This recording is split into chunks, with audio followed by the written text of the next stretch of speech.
Okay, so by now you've probably all heard of NOCTUA. I mean, if you haven't heard of NOCTUA, I don't know what rock you've been living under, but NOCTUA is one of the, if not the, gold standard when it comes to air coolers. The NH-D15 cooler itself has been known to give plenty of AIO water coolers a run for its money and break quite a few of the AIO water cooling companies' hearts by actually outperforming it when it comes to efficiency and the actual cooling capabilities of their designs. But that's not what we're talking about today. What we're talking about is what happens when you take a company like NOCTUA and you pair it up with a company like Asus and you get this, the NOCTUA edition RTX 3070. So today we're going to test its cooler and see what the acoustics are like and what the temperatures are like, because I haven't opened this up, but if my suspicions are correct, I expect it to be cool and quiet.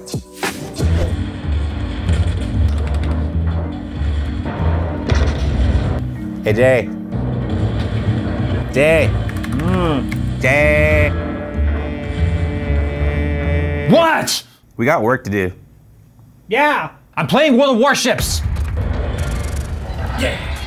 World of Warships is the free-to-play naval strategy game where you command the most iconic and famous warships from World War I and World War II, recreated with stunning detail and accuracy. Build your fleet while participating in various game types while upgrading your ship's arsenal along the way. New players who sign up using my link below will receive an exclusive starter pack to get you up and running quickly by receiving 7 days premium time, 1 million credits, 300 doubloons, and the Tier 5 premium ship, the Exeter. So what are you guys waiting for? Start sinking ships with World of Warships by heading to the description below and getting your freebies. I'm actually not sure if they make a 3080 edition. I thought they made 3080, but a 3070 showed up. No, beggars can't be choosers, that's fine. Let's go ahead and break the tape. I want to do a little unboxing here. I'm a little sad about one thing, and that is the fact that they stuck with the NOCTUA brown. NOCTUA is the brown and kind of a burgundy color of like the box. That's their thing, that's their shtick. The problem is, I'm very shallow in many ways, but I'm very shallow in the fact that like color matching and themes are very important. And this is a very difficult theme to stick with. So they did come out with black fans with black rubber standoffs and stuff for their coolers and their systems, which then looked amazing. So I'm kind of a little bit disappointed in the fact that they stuck with the brown for the cooler. But regardless, it should be a pretty standard type of, wow, holy cow. I was not expecting a, is that a 4-slot? That's a 4-slot card, Phil. Mother of God. We heard you want a little card with your cooler. So it looks like a black backplate, but if you look at it in the light just right, you can actually see it's kind of a brown. It's a slightly anodized, like brown color. So if you want to get an idea of the size of this guy, this is the 3070 NOCTUA edition. And this is the Strix in terms of thickness. I mean, it looks like they really did just shove 2 120 millimeter NOCTUA fans in there. I mean, I feel like somebody somewhere like zip tied 2 NOCTUA fans to their cooler that had fans that died, and NOCTUA and Asus were like, light bulb. All I can see is like hypno eyes. Look into my eyes. Wait, they're not spinning, are they? It's a 4-slot card. Okay. Well then, our predictions on this is that it's gonna cool well because the 3070 is not an incredibly hot card. We kind of feel like this is a bit wasted on a 3070. Like this is 3080 Ti, 3090 territory right here for sure. Is there any RGB on this anywhere? I'd be shocked if there was.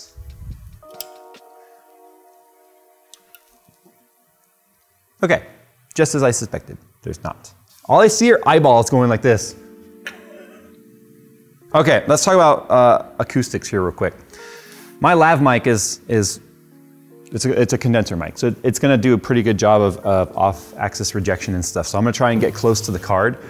Listen how quiet it is right now. Yeah, I know, it's 0 RPM. Let's just start at 100, because I'm having a hard time figuring out where the starting voltage is. There we go. It's such a slow ramp. I don't know if you guys noticed that. The logic in this fan controller is they just like, Some of you just hit apply, it's like, just go, like a leaf blower suddenly, but these really ramp up. That's 100% right there. It's quieter than the radiator fans back here. So that's the tone of it. If I'm sitting here, gaming, this is obviously an open air, which is going to be the absolute loudest it's gonna be. I'd like to point out, it's also idling at 21 degrees Celsius at 100% fan speed. Granted, it's a little chilly in here right now. It's 68 degrees Fahrenheit. That's this many in the other units in the parts of the world stuff. So I'm going to go ahead and just put this back to auto fan because obviously we do not want to mess with the fan curve. So if you take a look at Afterburner, you can see we do not have a user-defined fan curve. We do not have any sort of manual slider. It's set to auto. Let's see with out-of-the-box settings what our fan curve and such does. So we're gonna give it a moment here to warm up. It's gonna take time for it to warm up. This is the most ridiculous yet awesome thing. So it started at 1995 megahertz. It just dropped to 1980. We're at 39C. The fans just kicked on at 39C at their lowest speed. So that's already a little bit lower RPM than some other fan companies that just don't kick on to like 62 degrees. Here's the thing, if this stays anywhere between 48 to 52, 53 degrees Celsius, that is water cooling territory for most of these cards. I wonder if they base this off of, it doesn't say that it's a Strix card, obviously, but it looks like an owl. There's the little beak, the owl eyes. Can you see the owl now? Who would have thought? Temp-wise though, we've completely plateaued at 58. Every now and then it'll drop to 57. We spiked 59 once, but 58. And what's funny is the fan curve is at 59. So we noticed the fan curve seems to stay about 1% ahead of the temp. So if the temp was 50, it was at 51, and that's where it stayed. And we think it's almost like a 1-to-1, whatever degree it is the fan percentage it is. 57C, 58C is only 5 or 6 degrees hotter than water-cooled cards that I've built. And this is extremely conservative on the fan speed because look, you can't hear it. I hear a slight coil whine coming from the inductors. I don't hear the fans at all. So I just cranked it up to 80. Look, it's already down to 55. Dude, look, you can tell where I did it. 54. Okay, it's gonna go into the 40s. I'm calling it now. It's gonna go into the 40s, which is insane. 53. The insanity is how fast the temperature started to drop. Because remember, it has to overcome any heat soak that's in the heat pipes. And it's gonna take time for that wicking material to cool back down.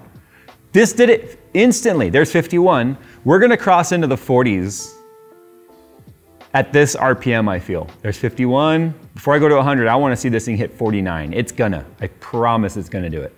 Oh, it's plateauing at 51. It's like, no, you can't tell me what to do. Who do you think you are? Oh, there's 50. Come on, 49. Well, 44 doesn't count. That was in between 49 degrees. Dude,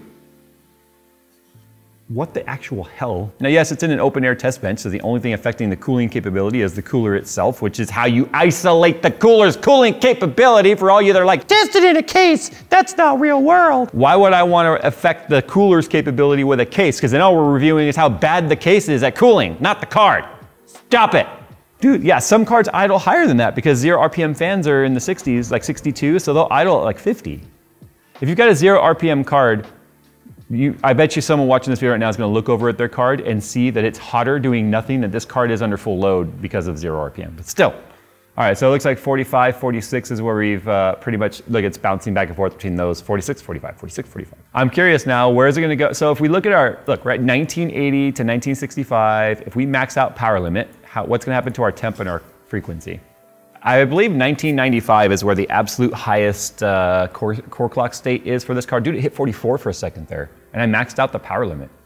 But look, our power limit's only going to 102.98, even though it's set to 112. And I think, honestly, the reason for that is we've hit a frequency, maybe even a voltage cap, because at 1.075, I believe to be voltage. I don't have the reasons for turned on, but I have a feeling voltage is our limiting factor right now, which is why we're not hitting higher on the percentage. But we can still offset this thing. So let's see what we've got here. We'll add 100 to the core clock. There's 2070. We should max out our voltage slider. I would like to point out it's still at 45. If this thing was to hit 2200, which it could because of how cold the core is. I mean, look at the temperature. It's still 47C, overclocked to 2130 megahertz. It megahertz my brain. I want to hit 2200 on this card. 2190. Holy poop.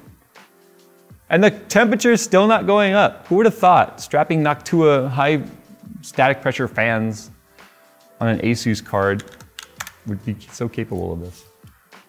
2205. Is this the first time you've hit 2200 on a 3070 on air? I've never hit 2200 on any 30 series card on air. 2220. Oh, there it goes. So we had 2205. I don't think that would have been stable in all titles, but the fact that I even hit it in heaven. So if I reset that, nope, hard lock. I feel like 2200 would be like hit or miss on stability in certain titles, and that's just because we're voltage limited. If that voltage was actually going to 1.084 instead of the 1.075, I feel like that extra 11 millivolts would give you more stability than you actually realize. I'm kind of surprised, to be honest, with this cooling capability that they haven't allowed the voltage to go higher to the 1.09 or the 1.084. Which is fine, honestly. How fast did it cool down after that restart? It's already at 27C, 26C. You see how fast that shot back down? Phil, this thing's been under load, right? Come touch this back plate. Wait, really? Wait. It's like room temp, right? It's cold. It's All right, so this is our FLIR camera. It's also recording right now. And if we look at our temps, we're at 48C, 2145 on the core, small overclock, not even hitting our max power limit right there.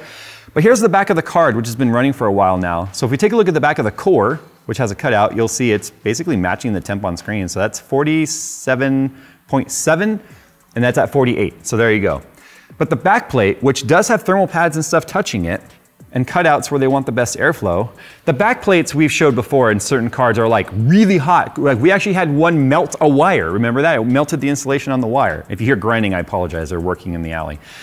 The back plate itself is currently at 32.1, 32.2 degrees Celsius.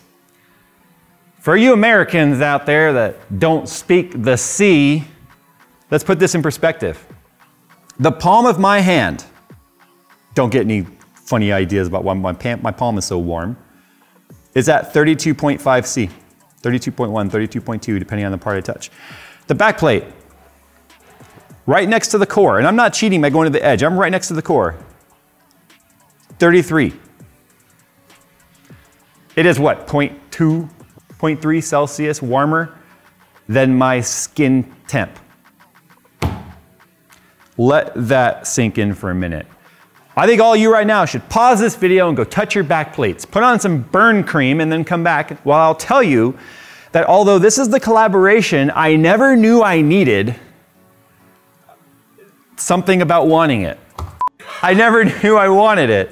I just wish it were the black fans, I really do. Who wants this card? Well, right now anyone, because any card you can get your hands on. People who would want this card are those that demand the coolest yet most silent card that you can get your hands on. It still feels a little wasted on a 3070 and not a 3080 or a 3090.